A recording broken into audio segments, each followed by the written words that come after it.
여러분 안녕하세요. 지식루프입니다. 오늘은 무려 20여 년 전 책의 경제관념을 알려준 로버트 기요사키의 책 부자 아빠, 가난한 아빠를 함께 살펴보겠습니다. 로버트 기요사키의 부자 아빠, 가난한 아빠는 금융 지식의 중요성을 강조하며 경제적 자유를 위한 사고방식을 제공하는 책입니다. 저자는 어린 시절 두 명의 아버지를 통해 상반된 경제관념을 경험하였고, 이를 바탕으로 돈을 바라보는 관점을 새롭게 정리합니다. 저자의 친아버지인 가난한 아빠는 전통적인 교육과 안정적인 직업을 중시하며 학위를 통해 성공을 이루려는 사고방식을 가졌습니다. 반면 친구의 아버지였던 부자 아빠는 자산을 소유하고 투자하는 것이 부를 쌓는 길이라고 가르쳤습니다. 저자는 이 두 가지 상반된 가치관을 비교하며 독자들에게 부자가 되기 위해 어떤 태도를 가져야 하는지를 설명합니다.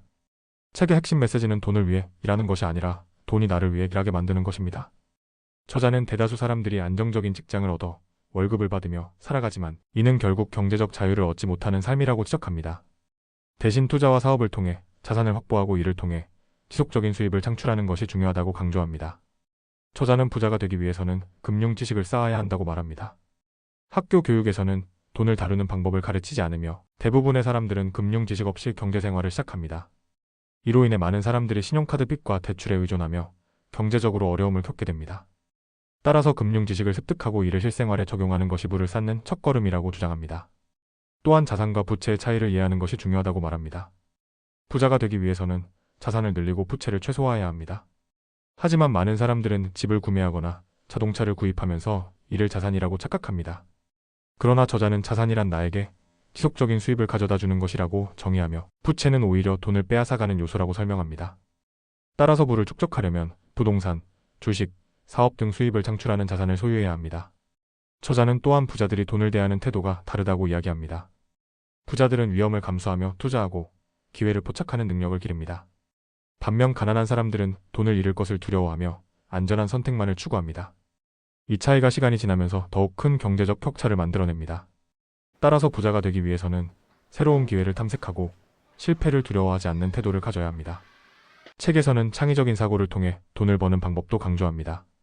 많은 사람들은 한 가지 직업에 의존하며 살아가지만 부자들은 여러 가지 수입원을 확보합니다. 사업을 운영하거나 투자로 수익을 창출하며 다양한 경제적 활동을 통해 부를 축적합니다. 이러한 사고방식은 경제적 자유를 이루는데 필수적인 요소로 작용합니다. 저자는 또한 소비 습관의 중요성을 강조합니다. 많은 사람들이 돈을 벌면 곧바로 소비하는 경향이 있습니다.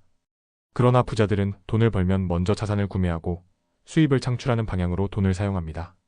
이러한 차이가 장기적으로 큰 부의 차이를 만들어냅니다. 따라서 경제적 자유를 원한다면 충동적인 소비를 줄이고 장기적인 자산 구축에 집중해야 합니다. 또한 책에서는 자기계발과 배움의 중요성도 강조합니다. 부자가 되기 위해서는 지속적으로 학습하고 새로운 기술을 익혀야 합니다. 금융 지식뿐만 아니라 경제, 투자, 사업 운영 등 다양한 분야에서 지식을 쌓아야 합니다. 저자는 독자들에게 책을 읽고 세미나에 참석하며 멘토를 찾아 배우는 습관을 기를 것을 권장합니다. 이 책의 메시지는 많은 사람들에게 도전적인 사고방식을 제공합니다. 기존의 전통적인 교육과 직장 생활이 부자가 되는 길이 아니라는 점을 강조하며 경제적 자유를 위해서는 새로운 방식으로 사고하고 행동해야 한다고 말합니다. 그러나 단순히 책을 읽는 것만으로는 부자가 될 수 없으며 실제로 행동에 옮기는 것이 필수적입니다. 부자 아빠, 가난한 아빠는 경제적 자유를 꿈꾸는 사람들에게 실질적인 지침을 제공하는 책입니다. 돈을 대하는 태도를 바꾸고 금융 지식을 쌓으며 자산을 늘려가는 과정이 필요함을 강조합니다. 부자가 되는 것은 운이 아니라 배우고 실천하는 과정이며 이를 통해 누구나 경제적 자유를 달성할 수 있다는 점을 전달합니다. 개인적으로는 모두 이 책을 읽고 부의 축적 과정을 깨달아 모두가 부자가 되었으면 좋겠습니다.